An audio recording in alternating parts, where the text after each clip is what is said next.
Programa livre para todos os públicos.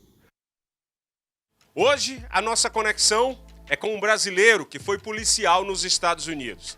Ele vai nos contar as principais diferenças da polícia americana para a polícia brasileira. Está no ar o Conexão Ceará de hoje.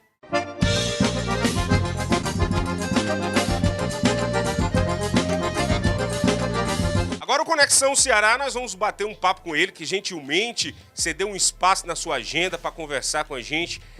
Nós do Conexão Ceará, nós aqui do Brasil, tentarmos entender um pouco de como funciona a polícia americana. E, na opinião do Chief Marcos Bonfim, ele vai conversar com a gente também como a polícia brasileira pode adotar algumas coisas, se na atual situação consegue se fazer isso ou não. O nosso papo de hoje é sobre a atuação da polícia nos Estados Unidos e a visão de um brasileiro que é polícia nos Estados Unidos aqui hoje.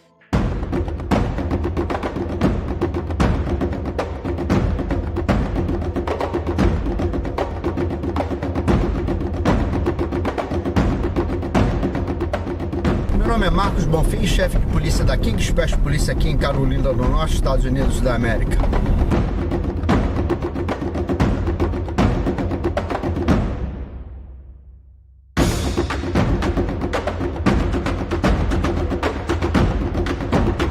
Primeiramente, boa noite, Chief. Seja bem-vindo ao nosso Conexão Ceará. Boa noite aí para a tua audiência e obrigado pelo convite. É um privilégio estar compartilhando a minha experiência com vocês.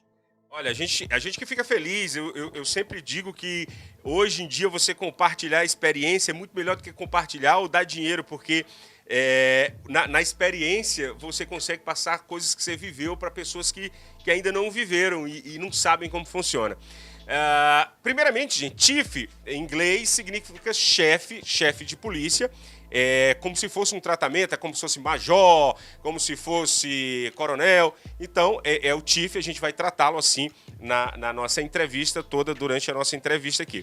Chief, você sempre foi polícia? Quando foi que você foi para os Estados Unidos? Como foi que ocorreu essa mudança do Brasil para os Estados Unidos? Há quantos anos isso? Eu cheguei nos Estados Unidos em 1983. 1983. Já tem bastante anos e em 1982 eu fui para a Copa do Mundo. Eu era vendedor da Gillette do Brasil e tive o privilégio de conquistar. É o tipo de um campeonato dentro da Gillette, aquele que vender mais, cobrir as suas cotas, fazer o regulamento todo, ele é premiado e eles sempre pagam, normalmente em Copa do Mundo, 25 dias. Eu tive na Espanha, Barcelona e Madrid, com todos os ingressos pagos e foi uma viagem maravilhosa. Eu era bem jovem e para mim foi bastante dinâmico. E a partir dali me interessou muito conhecer o mundo e fiquei fascinado sobre cross-culture, sobre as diferentes culturas. É uma coisa fascinante. Por que as pessoas pensam diferente? Por que as pessoas agem diferente? Os valores, os princípios. É fantástico. E aí resolvi conhecer o mundo. Já viajei bastante aí pelo mundo. E aí eu decidi ir para os Estados Unidos, na época, para estudar inglês como segunda língua. Porque eu entendia, se eu aprendesse inglês, primeiro, dentro da Gillette, eu iria ter uma carreira muito mais rápida, porque é uma companhia americana, com a base em Boston. Hoje a Gillette já foi vendida, ela pertence a uma outra grande organização. Então, o primeiro local que você foi para os Estados Unidos foi Boston, então, Massachusetts? Foi Massachusetts, Lancaster, perto de Worcester. Tá? É mais ou menos 1 hora de distância de Boston. E passei lá 1 ano no Atlantic Union College, por minha conta, com investimento, com esposa, 2 crianças bem pequenas, e estudando. E aí, o interessante, eu já tinha feito 1 ano de seminário no Brasil, seminário teológico na Tijuca. E a minha igreja lá era uma igreja muito pequena. Aliás, os Batistas do Sul em New England é muito pequeno. Só para você ter ideia, naquela época, nós tínhamos em 6 estados nós tínhamos, era 197 igrejas, mas tudo pequena. A minha igreja tinha 15 membros, tudo vovô já devendo para estar perto de Jesus.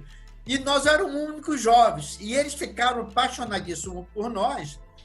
E aí convidaram para nós continuarmos nos Estados Unidos estudando, indo para um seminário, que eles iriam custear tudo, e etc, etc. Eu dizia, não, eu vou voltar para o Brasil, que a minha mente era voltar para Gillette, crescer. Então, ser policial nesse momento nem era uma ideia, né? A princípio, né, tio? Mas nem pensar. Mas longe disso. E primeiro eu era contra policial. Eu tinha um trauma tremendo contra policial. Você sofreu algum tipo de violência na sua vida de civil antes de ser policial? Olha, o meu padrasto tinha 2 autoescolas. Autoescola Pilares e Autoescola Antares, em Auma. Era só corrupção. Aí eu ficava indignado ver delegado, policiais, era só dinheiro. Se você não pagava, tu não passava. Eu ficava desesperado. A velha propina, né? A propina, né? Isso para mim era muito triste. Foi traumático, né? Traumático. Só para você ter ideia, quando o meu pai faleceu, 3 meses depois, eu larguei a autoescola. Eu dei para minha mãe sem sair com... A autoescola estava no meu nome e do meu irmão. Larguei porque eu não admitia isso. E aí começou a minha carreira de vendas. Entrei como promotor na Gillette, promotor de vendas, depois fui promovido a vendas, e aí continuei a minha carreira. E como foi que se deu lá de Boston, você começou a morar lá, como foi que se deu? Primeiramente, antes de você explicar como se deu isso, porque é natural que é possível, mas eu vou fazer essa pergunta. É possível um brasileiro ir para os Estados Unidos e se tornar um policial, Tiff? Claro, basta ser cidadão americano. Nós temos vários hoje nos Estados Unidos. Agora, o brasileiro que pensa que vai sair daqui, vai chegar lá, vai ser policial, pode esquecer.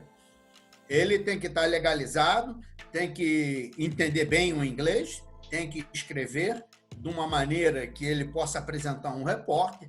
Ele não precisa ser especializado em escrita, como eu não sou. Um repórter seria, só explicando para a nossa audiência, um repórter seria como se fosse um boletim de ocorrência, que já no nosso papo aqui, o Tiff vai explicar que nos Estados Unidos é feito todo esse procedimento somente pelo policial, e vocês já vão entender. Você é natural da onde aqui do Brasil, Tiff? Nasci no Rio de Janeiro, em Madureira. Fui criado em Pilares, Meia, Abolição, Cascadura. Sou americano também e também sou cidadão português. Olha aí, três cidadanias, né? Já que o Tiff é do Rio de Janeiro também, quero agradecer a audiência. Nós temos uma audiência muito grande, principalmente lá na Rocinha, São Cristóvão, onde, como a TV Diário, a nossa sede aqui no Nordeste, eles acompanham bastante. Então tá todo mundo ligadinho lá no Rio de Janeiro agora com a gente. Tiff, quando você disse, eu vou ser policial, vou estudar para ser policial, vou fazer o curso, como foi quando você decidiu isso?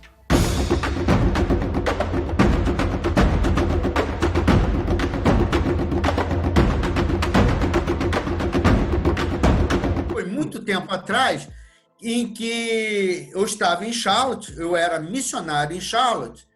Missionário, pastor, você era pastor? Pastor. Mas, enfim, eu era extremamente envolvido com a comunidade, eu era envolvido mesmo. Eu fazia parte do MEA International Cabinet, MEA é o prefeito, e International Cabinet era um gabinete focado. E aí o prefeito me convidou para fazer parte de um grupo de estudo que nós iríamos estudar o Departamento de Polícia de Charlotte durante um ano.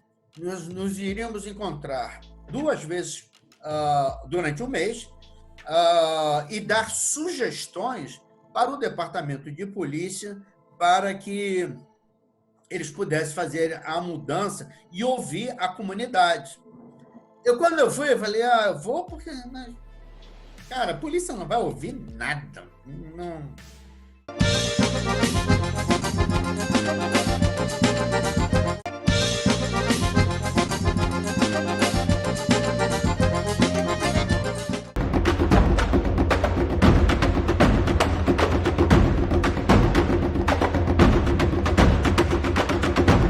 Estados Unidos acontece isso, de pedir uma propina? Propina?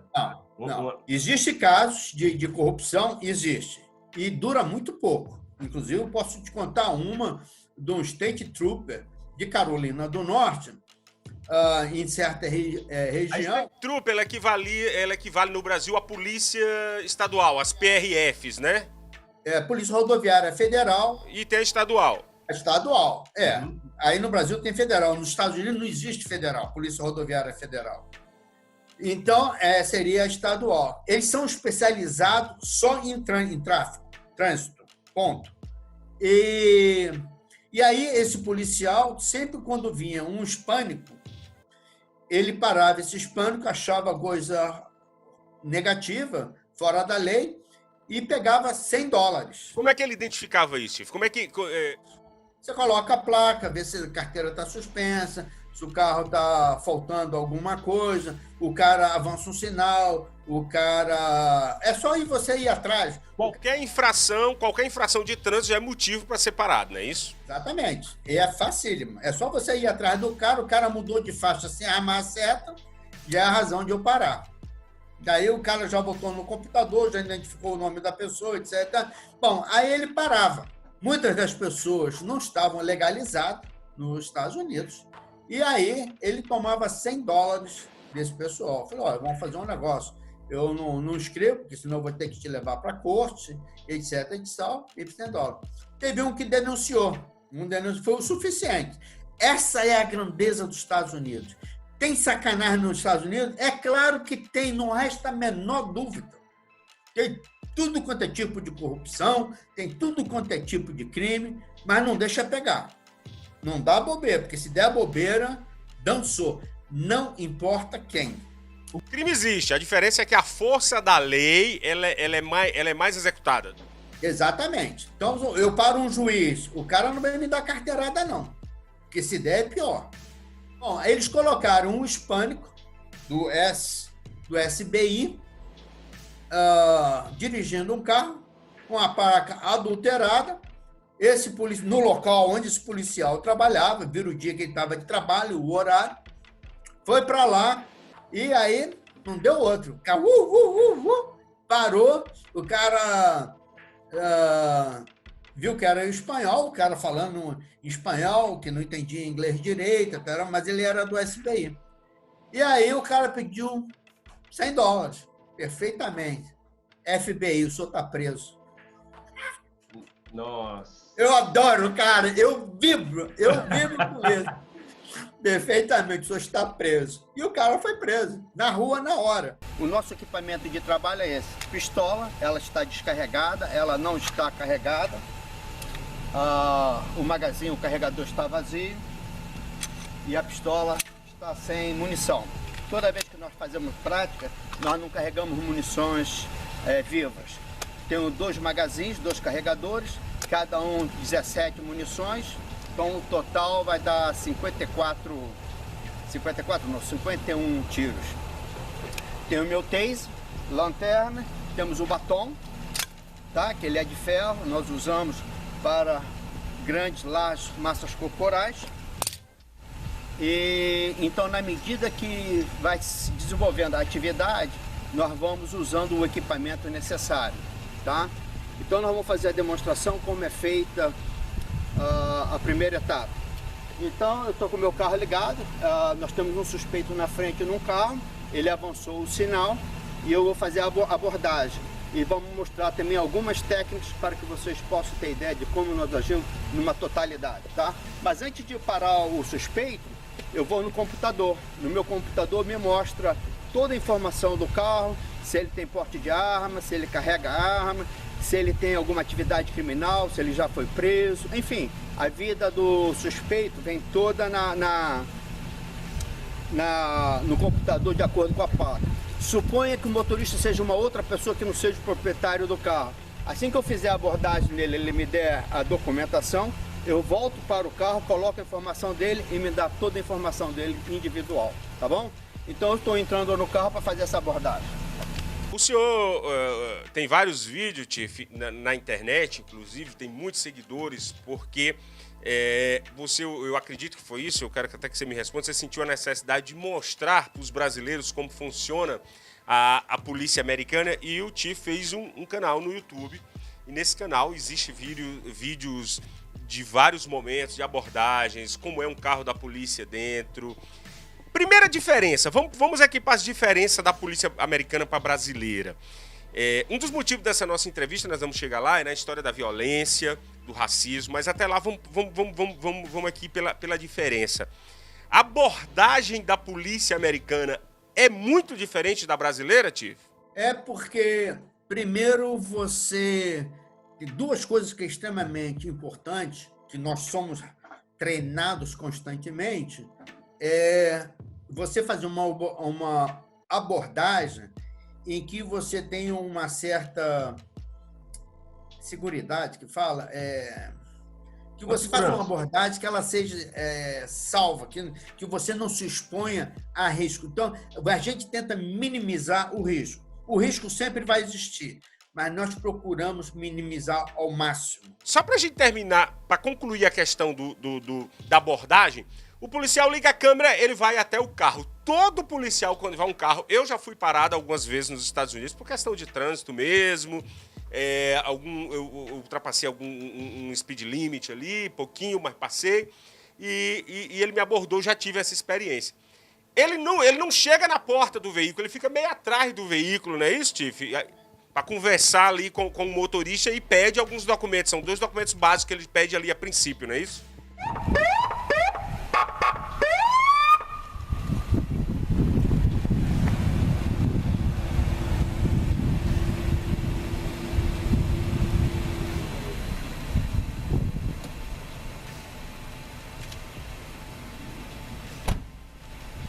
Quero explicar a vocês que eu desliguei a luz para não chamar muita atenção da vizinhança, porque isso é um treinamento, mas se isso fosse realmente real, as luzes constantemente estariam ligadas.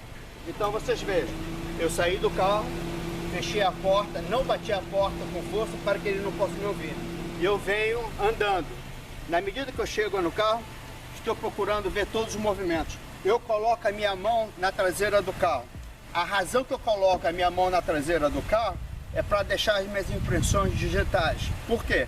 Caso aconteça alguma coisa, eu leve um tiro, ou ele fuja, alguma coisa aconteça, no futuro, se acharem o carro será identificado porque minha mão está na abordagem. Na medida que eu faço a abordagem, se aqui tiver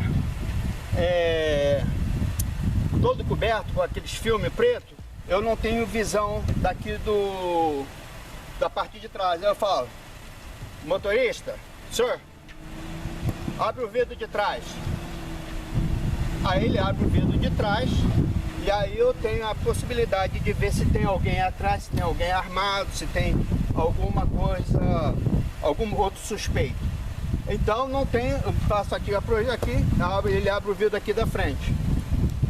Então aqui eu faço a abordagem. Senhor, your driver license registration, a sua carteira de motorista e o seu registro do carro. Aí ele me passa a carteira de motorista, eu olho, aí eu digo para ele: meu senhor, o senhor sabe a razão que eu parei o seu carro? Não sei.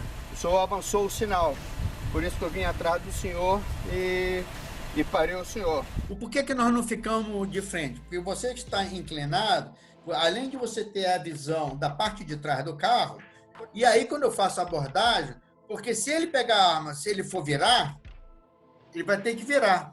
Se eu ficar no lateral, ele só fala assim: pá, me atira. Eu estando inclinado, ele vai ter que virar. E naquilo que ele for virar, ele já vai levar 2 tiros no meio da cara.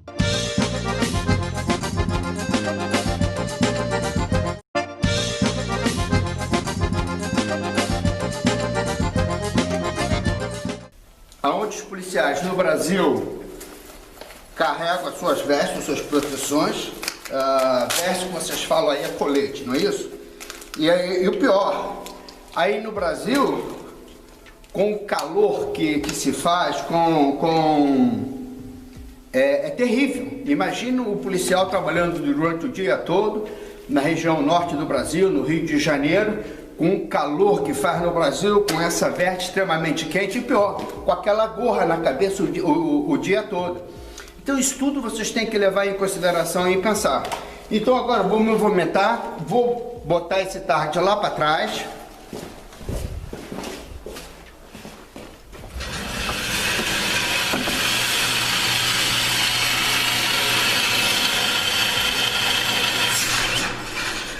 Então aquele ali é o meu suspeito, tá? Até para tirar a minha arma tem um pouco de dificuldade.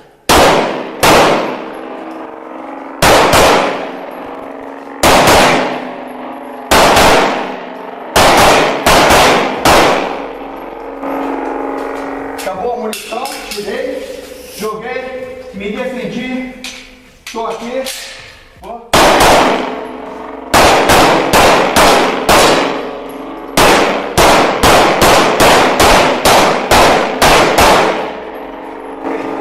Parei. Agora a arma acabou, a munição acabou. Vamos ver.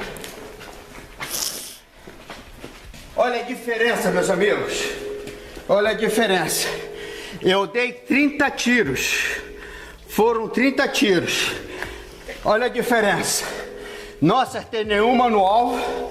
E dos 30 tiros, 1, 2, 3, 4, 5, 6, 7, 8, 9, 10, 11, 12, 13, 14, 15, 16.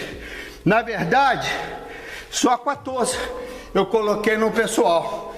Mas isso porque eu sei que a minha vida não está em jogo, não estou correndo perigo de vida, estou num environment tranquilo, protegido, estou no range, só para você ver a diferença, tá? Agora, a realidade dos nossos policiais no Brasil é muito triste. Nós temos que dar apoio aos nossos policiais, nós temos que oferecer treinamento. Isso que está aqui, olha que eu pratico. Eu atiro quase toda semana, eu venho para cá atirar. Imagina o nosso policial do Rio de Janeiro, que não está aqui comigo, dão 25 munições para eles no início do ano, e em dezembro eles têm que dar 25 munições de volta, e não praticam durante o ano todo. Você, cidadão brasileiro, você vai ser vítima de bala perdida, tá? É isso que eu quero dizer para vocês. Dê suporte ao nosso policial. O treinamento é fundamental. Estão vendo como eu fiquei? 1 minuto fazendo exercício, como altera tudo. Imagina na vida real. O senhor é um dos defensores, inclusive já veio ao Brasil trazendo conhecimento e trazendo palestras para alguns departamentos de polícia. E o senhor, Tiff, alguns anos atrás, trouxe a ideia do ciclo completo na polícia. Você defendia muito isso. A gente conversando em off, você falou que para o Brasil não defende mais, você está revendo para o Brasil esse tipo de procedimento. E eu queria que você explicasse para os nossos telespectadores que estão acompanhando agora o nosso Conexão Ceará, o que seria o ciclo completo de polícia? Como que funciona isso? O ciclo completo, ele é um sistema fabuloso, mas o perigo do ciclo completo é que ele dá um poder incrível ao policial. Um policial americano, ele faz o trabalho de 3 no Brasil.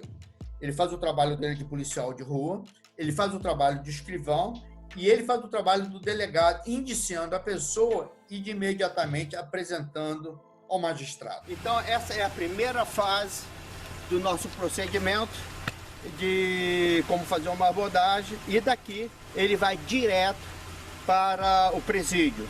Não há necessidade de levar ao chefe. Não há necessidade de você levar o sargento, de levar a supervisão. Eu sou responsável por ele. Aliás, a coisa principal que eu vou precisar é esse livrinho azul que nós compramos na loja de polícia, que é uma edição atualizada que vem com todos os crimes. É aqui que eu vou, na minha citação, colocar o crime. Você não precisa fazer bacharel 5 anos para ter um livrinho desse para colocar qual foi o crime que ele cometeu. A polícia brasileira é uma das polícias que mais mata, comprovadamente, números da Anistia Internacional, números do Departamento de Direitos Humanos da ONU. Você elencou aí alguns dos motivos, corrupção.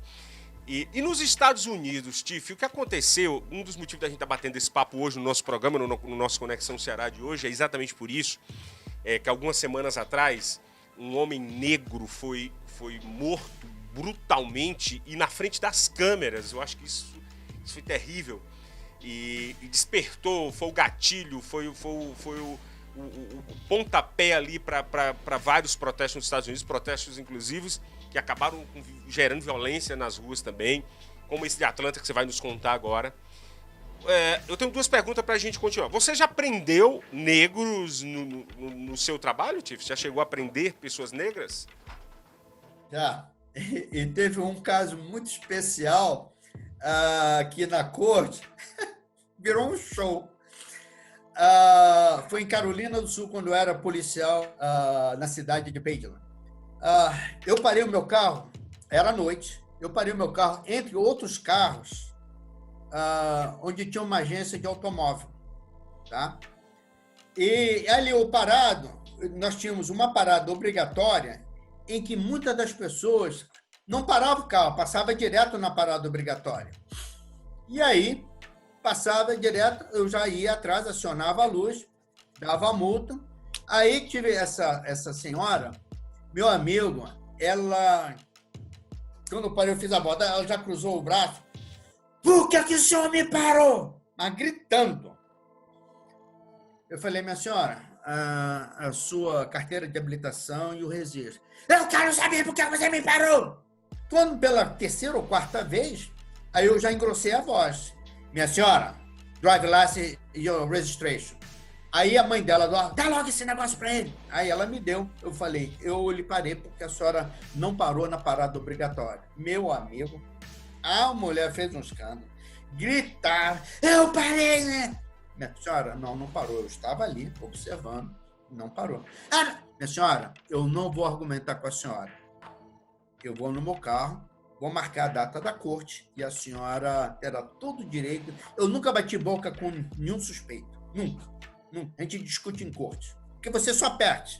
Você bater boca com suspeito. Isso é uma coisa que os policiais no Brasil têm que aprender. Você não bate boca com suspeito. O senhor quer bater boca? Vamos lá para a delegacia. Lá tu tá na frente do delegado, o senhor fala o que o senhor quiser. Inclusive teve um caso em Alphaville, agora que o cara quis humilhar, você deve ter visto esse vídeo, o empresário quis humilhar e o policial teve muito sangue frio ali. Naquele policial ali, aquele policial fez um procedimento, na sua opinião, um procedimento correto, ficou ali, o cara tentou humilhá-lo, dizer que ele ganhava pouco, que ele era um lixo, mas ele manteve ali. Porque, agora sim, por que eles não agem assim? Por que eles não agem assim dentro das comunidades? Deixa eu terminar Ai, meu Deus do céu, não provoca.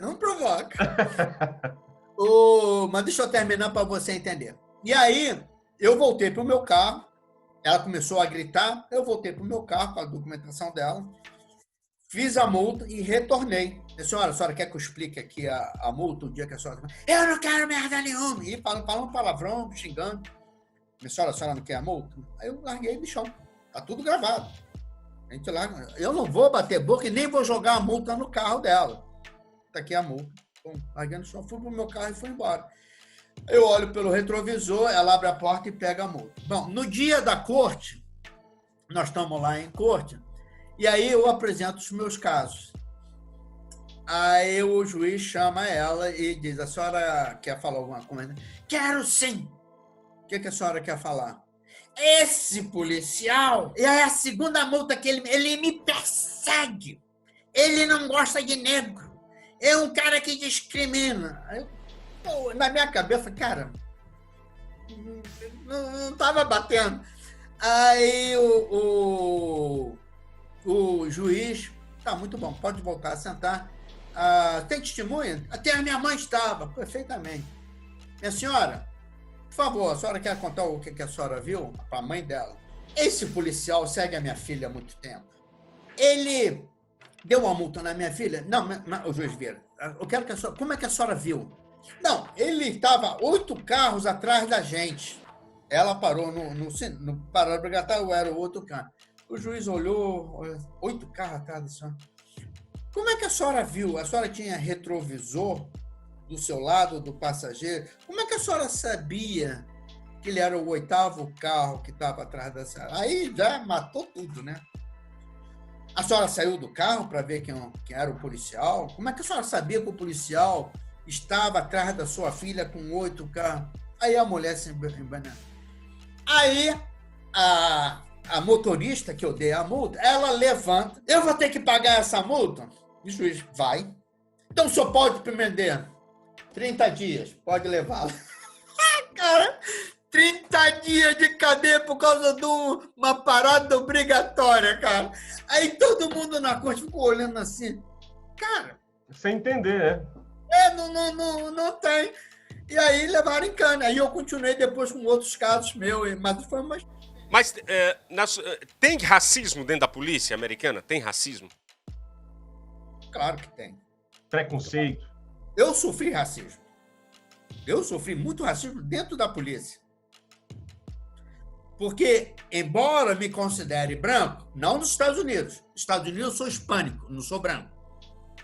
Se você pegar um italiano, um francês, eles não consideram latino. É branco. Eles são latino, mas branco. Eu sou hispânico. No meu registro, como cidadão americano nos Estados Unidos, eu sou hispânico. Acabou. Então, por eu ter um acento muito forte, o meu inglês é pesado. Você é mesmo da onde? Cara, eu vi policiais rindo de mim, colegas, por causa do meu acento. Quando eu pegava o rádio e passava, tem um carro suspeito, tal, placa tal, eu estou na rua tal, depois de eu aprender, ver que eles debochavam de mim por causa do meu acento, eu, além de falar a palavra, eu fazia por sílabas, spell, a palavra. Mas eu sofri muito.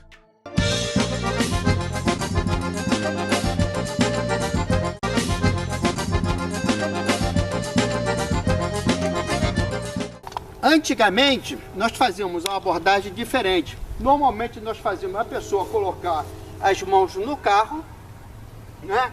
Ou no capô, ou até mesmo atrás, né? A pessoa colocava a mão atrás.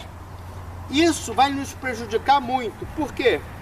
Ele, com o carro, ele pode fazer uma alavanca e criar uma força extra. Além da velocidade, ele cria uma força extra e atingiu o meu rosto. E eu até mesmo perdeu os sentidos, né? Então, por isso que hoje nós não estamos mais usando o veículo para fazer a abordagem. Porque se ele fizer alguma coisa, eu empurro e tenho a minha arma apontada para ele. Você acha que com essas medidas do Donald Trump essa semana, que ele assinou um decreto para mudar a polícia, você acha que vai mudar alguma coisa, Tiff? Mudar nada. Vai mudar nada. Primeiro que isso é problema local. É problema de cada departamento. Enquanto não tiver o Estado envolvido, aonde que está, e os departamentos estiverem imbuídos em fazer a mudança, a pressão agora está muito grande. Como nós teve no passado, várias pressões, isso não é novidade, não. Depois de um mês, esquece. O grande problema agora, você tem que entender, que juntou a situação, mais a pandemia, 44 milhões de pessoas desempregadas, sem ter o que fazer. Vamos fazer protesto, porra! Vamos pra rua! Vamos explodir essa bosta! Tá ruim mesmo! Não é só o racismo. O racismo, juntando... Isso é a minha opinião, tá? Eu não sou... Sim, isso é a minha opinião. Juntando toda a situação... Cara, eu tô sem trabalho, vou pra rua fazer protesto. Não tô tirando o mérito do protesto. O protesto é real e é justo. Eu até acrescentava um agravante aí nas suas colocações, que é a eleição para presidente também. Que aí as autoridades, o governo fica todo mundo preocupado, né? Mas isso aí está embutido. O problema da eleição vai vir agora com as ações dos candidatos, tá? Isso aí é outra... Nós já estamos vendo o jogo que é um jogo sujo. Mas o que eu quero dizer é o seguinte, não estou tirando o mérito do protesto. Tem que ter o protesto, tem que fazer mudanças, é um movimento válido, real. Estamos chegando na reta final aqui do nosso bate-papo, eu vou deixar uma pergunta, não sei se o Tiff Marcos Bonfim vai saber responder. Qual o caminho para resolver o problema da polícia no Brasil? A gente ouve às vezes por aqui, inclusive muitos protestos, não acabou, tem que acabar a polícia militar. Inclusive, eles interpretam de uma forma errada qualquer pessoa inteligente consegue interpretar o que se está falando. Acabar com a polícia militar não é acabar com a polícia. Ninguém é burro o suficiente de pedir para acabar com a polícia. Não existe sociedade sem uma polícia. Mas o que eu entendo daqueles protestos é acabar com o método que a polícia militar é feita. Então eu entendo que aquele protesto está dando aquele recado em relação a isso. Qual seria a saída para o Brasil ter uma polícia eficiente? Chief Marcos Bonfim. O primeiro, processo de seleção. Entrada única. O cara vai ser promovido não por tempo, mas por mérito. Não é igual os militares, o cara entra como aspirante, ficou 2 anos, passa segundo tenente, 6 meses, paga segundo tenente, ficou 2 anos, passa primeiro tenente, vai para por tempo. Ele só, quando chega a major, aí ele vai fazer o curso de lá para coronel, e aí ele chega a tenente-coronel. Depois de tenente-coronel, já é politicagem do governo para o cara ganhar as 3 chamadas. Agora, no sistema que nós temos nos Estados Unidos, é por mérito. Você pode ser policial por 30 anos. Eu conheço vários. Um grande amigo meu, ele é sargento, já está sargento por 18 anos e não foi mais promovido. Porque para você passar para tenente, você tem que ter certas qualificações. Para você passar para capitão, você tem que ter certas outras qualificações. E assim vai. Quanto mais você cresce dentro do departamento, menos policiamento você faz. Você está gerenciando. É diferente.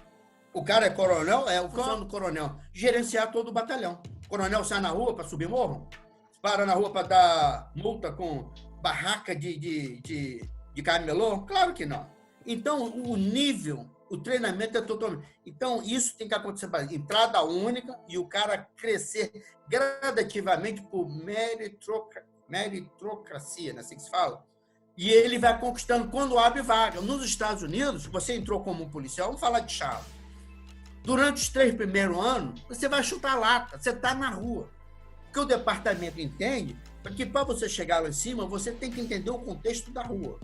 Depois de 3 anos, quando houver uma vaga no departamento, vamos supor que houve uma vaga para detetive, investigador de roubos de carro, violência doméstica ou até mesmo homicídio. Houve a vaga, você vai colocar a sua aplicação como se fosse um novo emprego dentro do departamento. Você vai passar por entrevistas, vão olhar a tua vista, vão ver se vocês têm vocação para aquela área. É uma empresa. Um departamento de polícia é uma empresa, tá? Então, você tem que gerenciar aquilo com qualidade. Então, por exemplo, todo mundo é apto para ser SWAT? Não, não é. Eu não sou. Eu fiz o curso de SWAT, mas não sou qualificado. Durante aquela semana, eu aprendi que aquilo não é para Marcos Bonfim. Por quê? A minha personalidade, a minha habilidade para aquela função, ela não é adequada.